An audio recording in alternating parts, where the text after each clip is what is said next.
वंदो गुरुपद कंज कृपा सिंधु नर रूप हरि महामोहतम पुंज जासु वचन रवि करने कर मेरा मुझ में कुछ नहीं जो कुछ है गुरु तोर तेरा तुझको सौंपते क्या लागत है मोर। गुरुर ब्रह्मा गुरुर्विष्णु गुरुर्देवो महेश्वर गुरुर साक्षात् परब्रह्म तस्मै श्री गुरुवे नमः। धन्य धन्य सद्गुरु सुखद महिमा कही न जाए जो कछु कहूँ तुम्हारी कृपा मोते कछु न वशाय। मंगल मूर्ति सद्गुरु मिलवै सर्वाधार मंगलमय मंगल करण बिनबो बारंबार। बोलिए प्रेम से श्री सद्गुरु महाराज की जय। श्री सद्गुरु महाराज की जय। श्री सद्गुरु महाराज की जय। परम आदरणीय प्रातः स्मरणीय सायं वंदनीय सारे राष्ट्र नहीं अपितु सारे विश्व के पूजनीय संत शब्द को वास्तविक अर्थ प्रदान करने वाले संत मत के महान आचार्य 20वीं सदी के महान संत अव्यक्त रूप में मंचासीन ब्रह्मलीन अनंत श्री विभूषित परमाराध्य परमहंस योगी श्री सद्गुरुदेव भगवान के त्रिलोक पावन युगल श्री चरणों में मेरा कोटि कोटि नमन। व्यक्त रूप में मंचासीन विद्वत प्रवण दूर दराज से आए हुए भक्तजनों सज्जनों प्यारे बच्चों भारत के भविष्य स्वरूप भारत की शान स्वरूप नवयुवकों एवं पिता तुल्य बुजुर्गों तथा शक्ति स्वरूपा देवी स्वरूपा सीता अनुसुईया और सावित्री के चरित्रों को सत्य सिद्ध करने वाली इन आचरणों को चरितार्थ करने वाली आदि शक्ति स्वरूपा आदरणीय माताओं एवं भक्तिमती बहनों तथा और भी जहां तक इस ध्वनि विस्तारक यंत्र के माध्यम से मेरी ये ध्वनि जा रही है आप सबों की जीवात्मा में बसे हुए उस परम प्रभु परमात्मा को मेरा कोटि कोटि नमन। वास्तव में कहा जाता है कि जब द्रवहि दीन दयाल राघव साधु संगति पाइए जय दरस परश समागमादिक पाप राशि नसाइए। जब परम पिता परमेश्वर की असीम अनुकंपा होती है मनुष्यों पर जीवों पर तब उसे सत्संग का सौभाग्य प्राप्त होता है। सच्चे संत महापुरुषों के दर्शन और उनकी ओजपूर्ण वाणी तब हमें सुनने का सौभाग्य प्राप्त होता है। तो सत्संग के इस क्षण को व्यक्ति को व्यर्थ नहीं जाने देना चाहिए क्योंकि कहा जाता है तात स्वर्ग अपवर्ग सुख धैर्य तुला एक अंग तुलनता ही शकल मिले जो सुख लभ सत्संग। यदि स्वर्ग और अपवर्ग के भी सारे सुखों को तराजू के एक पलड़े पर रख दिया जाए और दूसरे पलड़े पर केवल एक पल के सत्संग के साधु की संगति के आनंद को रख दिया जाए तो सत्संग के आनंद का पलड़ा ही भारी होगा। ये सत्संग की महिमा है। इसलिए इस महिमा को हर मनुष्य को याद रखकर सुन रहे थे जो हरि कथा नहीं करते जो परमात्मा की चर्चा में सत्संग में भाग नहीं लेते समझिए उनका हृदय पत्थर है। समझिए वे मनुष्य होते हुए भी संसार के लिए केवल बोझ है वे मनुष्य नहीं है। मनुष्य वही है जो संस्कारवान है जिसमें अच्छे और बुरे की पहचान है। जिसमें मानवता के प्रत्यक्ष गुण दिखाई देते हैं। केवल अच्छे शरीर से सुंदर होने से, केवल तन की सुंदरता होने से या तन से हिष्ट पुष्ट या ताकतवर होने से कोई मानव नहीं कहला जाता। उसका मन सुंदर होना चाहिए, उसके पास आत्मबल अर्थात आत्मा की ताकत होनी चाहिए, तब उसे मानव की संज्ञा दी जा सकती है, अन्यथा नहीं। जिस मनुष्य के पास आत्मबल नहीं है और जिसके पास मानसिक सुंदरता नहीं है, संतों की वाणियों और ग्रंथों के तर्कों के अनुसार वह मानव होते हुए भी पशु से भी गया गुजरा है। इसलिए यदि पशु कोई गलत कार्य करते हैं तो वे अज्ञानता के कारण करते हैं, यदि वे कोई गलत कार्य करते हैं तो ये इसमें उनकी कोई गलती नहीं है, वो भोग योनि में है, इसलिए वे गलत सही कुछ भी करने के लिए विवश हैं। उनके पास पहचानने की, अलग करने की, अंतर करने की क्षमता नहीं है। किंतु यदि मनुष्य कोई गलत कार्य करता है, भगवान श्री कृष्ण से विदुर जी ने पूछा था, प्रभु इतना बड़ा जो महाभारत युद्ध हुआ, इस युद्ध का उत्तरदायी कौन है, दुर्योधन या उसका पिता धृतराष्ट्र? इस युद्ध का उत्तरदायित्व तो किस पर है, दुर्योधन पर या धृतराष्ट्र पर?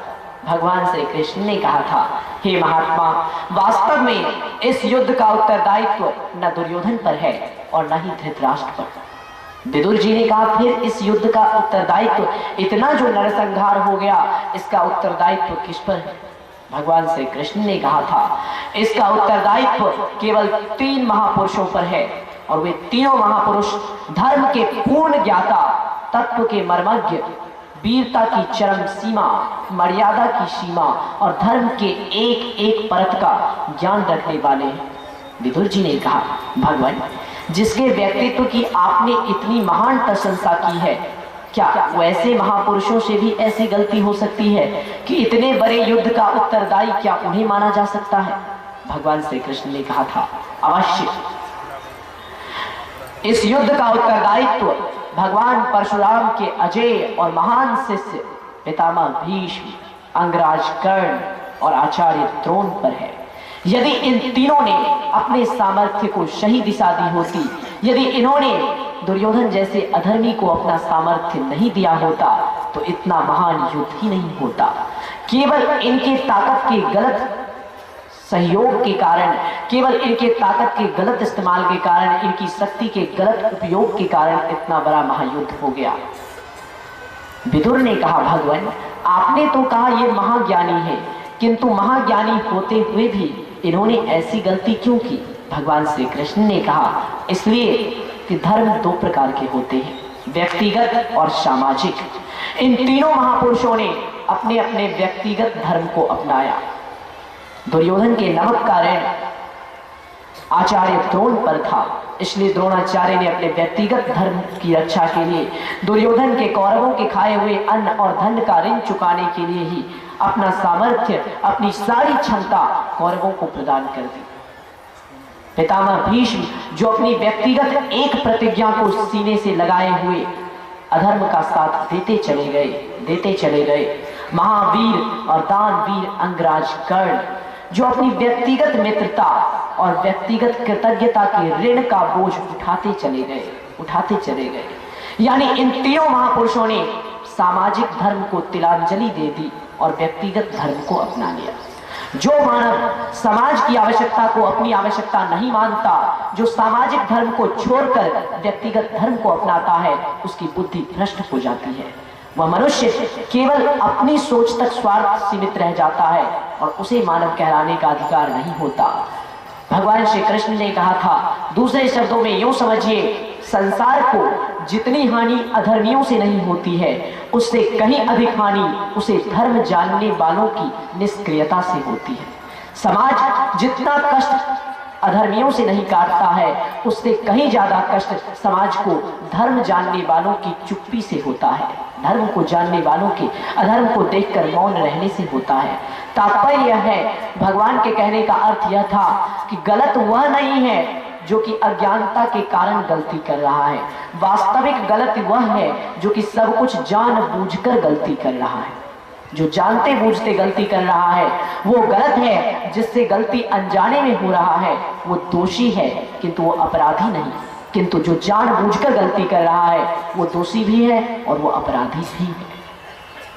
इसलिए हम मानव हैं, यदि हमसे कुकर्म होते हैं, यदि हम पथ भ्रष्ट होते हैं, पशु के समान कर्म करते हैं, तो पशु पक्षी यदि किसी की हत्या करते हैं, किसी को दुख पहुंचाते हैं, तो वे केवल दोषी हैं, अपराधी नहीं। किंतु यदि हम ऐसा करते हैं तो हम दोषी भी हैं और हम अपराधी भी हैं।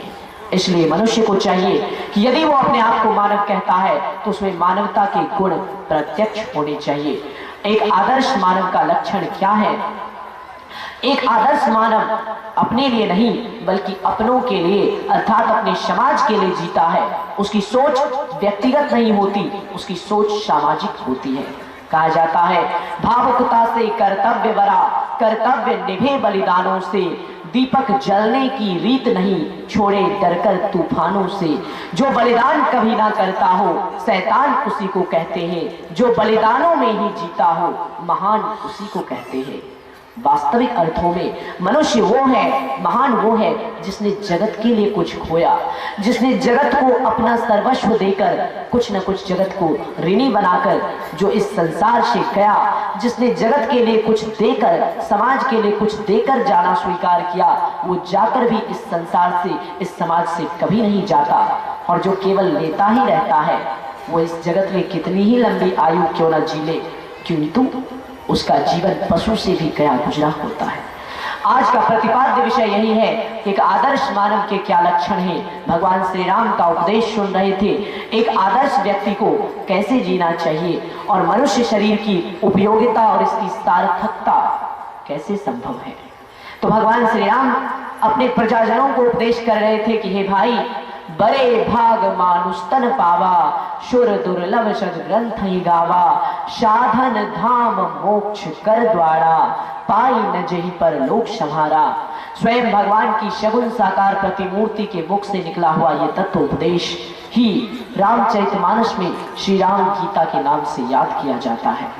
वास्तव में यह एक अत्यंत गूढ़ विषय है जिसमें कि भगवान श्री राम ने मानव शरीर कितने कष्ट से मिलता है, पहले कष्ट को याद दिलाया कि बड़े भाग्य से यह शरीर मिला है, यह कम भाग्य से नहीं मिला, बहुत बड़ा पुण्य उदय हुआ, जन्म जन्मांतर के पुण्य कर्म के फल स्वरूप मिला।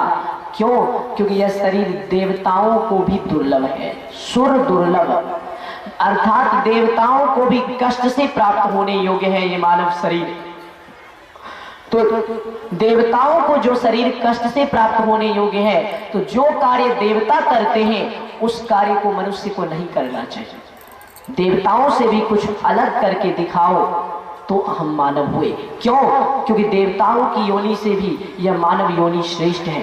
तो हमारे कर्म देवताओं से भी ऊंचे होने चाहिए। जब हमारा शरीर ऊंचा है, हमारा ये योनि ऊंचा है, हमारे पास देवताओं से भी अधिक क्षमता है कर दिखाने की, तो हमारे लिए जब जिसे जितना अधिक उत्तरदायित्व सौंपा जाता है, समाज को उससे उतनी ही अधिक अपेक्षा होती है।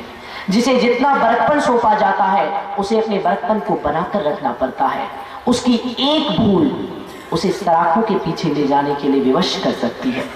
समाज जिसे जितनी प्रतिष्ठा देता है उसे उस प्रतिष्ठा पर, उस परीक्षा के समय पर अपने आप को संयमित कर उस परीक्षा में खरा उतरना पड़ता है, तभी वो बड़ा बनकर बना रह सकता है।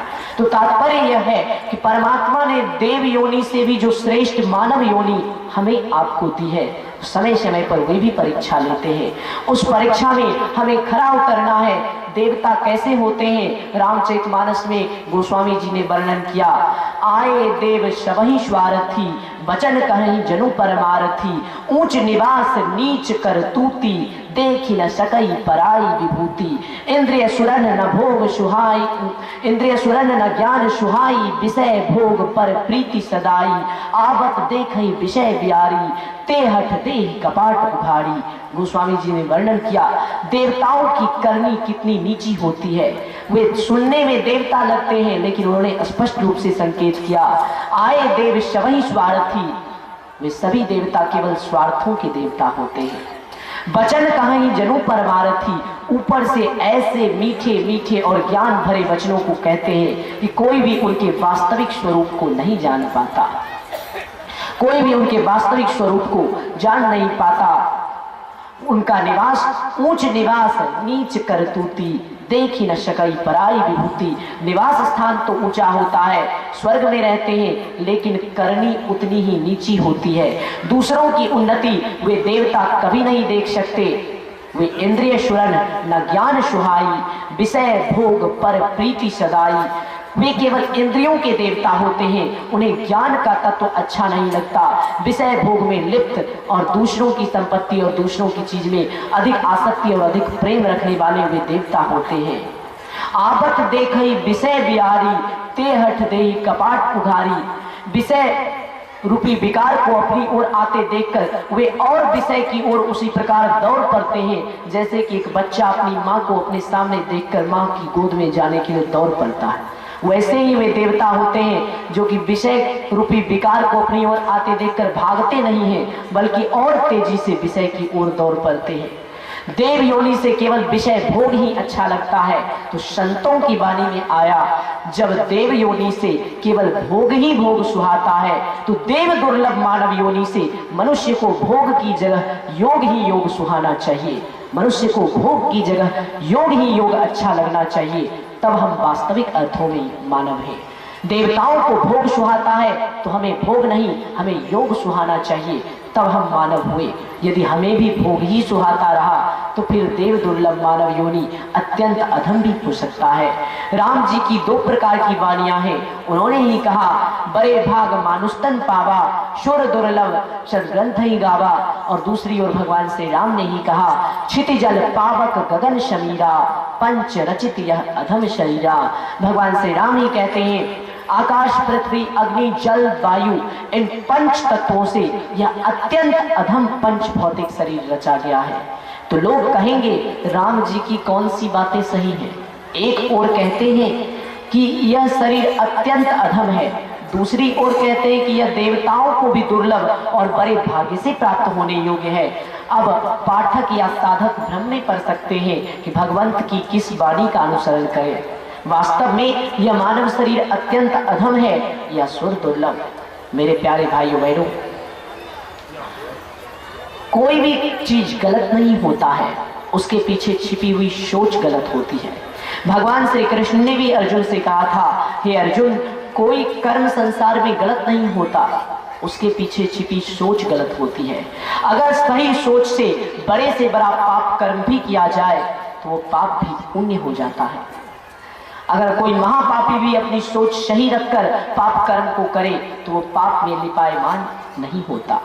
लोग कहेंगे यह कैसे संभव है? तो संभव ऐसे है, यूं तो झूठ बोलना पाप है, सभी जानते हैं। अगर आप अपने स्वार्थ के लिए, निरर्थक धन कमाने के लिए, घूस कमाने के लिए, अपने पद, अपनी प्रतिष्ठा, अपनी नौकरी का दुरुपयोग करते हुए केवल धन अर्जित करने के लिए झूठ बोलते रहे तो समझिए आप पाप को ही बटोर रहे हैं। किंतु जहां सैकड़ों हजारों व्यक्तियों का प्राण संकट में है, जहां सत्य बोलना समाज के लिए घातक है, तो कहा जाता है, सत्यम बुर्यात प्रियम बुर्यात, नो बुर्यात सत्यम अप्रियम। सत्य बोलो, प्रिय बोलो, मधुर बोलो, किंतु वह सत्य जो समाज के लिए अप्रिय हो, किंतु वह सत्य जो समाज के लिए हानिकारक हो, जो समाज को पीछे ले जाने वाला हो, उस सत्य को नहीं बोलना चाहिए। उस सत्य से वो झूठ ही अच्छा है, जिस झूठ से सैकड़ों हजारों लोगों की प्राण रक्षा हो सके और धर्म की स्थापना हो सके। यानी कर्म तो एक ही है, झूठ बोलना ही मूल कर्म है।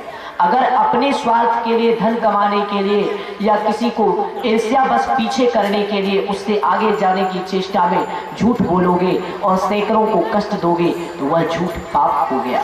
और दूसरों की रक्षा के लिए यदि झूठ बोलते हो तो मूल कर्म क्या है? मूल कर्म है झूठ बोलना, लेकिन जन कल्याण के लिए झूठ बोला जाए तो वो पुण्य, और दूसरों को आंसुओं में डुबोने के लिए झूठ बोला जाए तो वो पाप हो जाता है। यानी कर्म एक ही है, सोच अलग अलग। सोच गलत होने से एक ही कर्म पाप भी होता है, एक ही कर्म पुण्य भी होता है। बिल्कुल उसी प्रकार मनुष्य शरीर एक है। आपकी सोच अच्छी है, आपने इसका सदुपयोग किया तो यह आपके लिए सुर दुर्लभ हो जाएगा। किंतु यदि आपकी सोच ही गिरी हुई है, यदि आपकी घृणित मानसिकता है, यदि आप सही नहीं सोच सकते, तो आपने यदि इसका दुरुपयोग किया तो सुर दुर्लभ मानव शरीर भी अत्यंत अधम हो जाएगा। इसलिए फिर मनुष्य से तो पशु अच्छे हैं, जिनके चमड़े मरने के बाद भी काम में आते हैं, जिनसे जगत का कल्याण ही होता रहता है।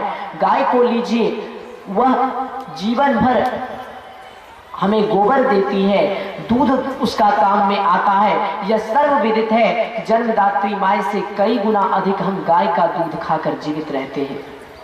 गाय के दूध से ऊर्जा भी मिलती है, बुद्धि भी शुद्ध रहता है। जैसा कि ग्रंथों में प्रमाण आया कि जिसने सदैव गौ के दूध का सेवन किया, जिसने सदैव गौ के दूध को अपने आहार में रखा, उसकी बुद्धि भ्रष्ट नहीं होती है, उसकी बुद्धि शुद्ध होती है। तो जिस पशु से इतना कल्याण होता है, जो पशु हमें दूध देते हैं, गोबर देते हैं, मरने के बाद भी जिनके चमड़े काम में आते हैं, वे पशु अच्छे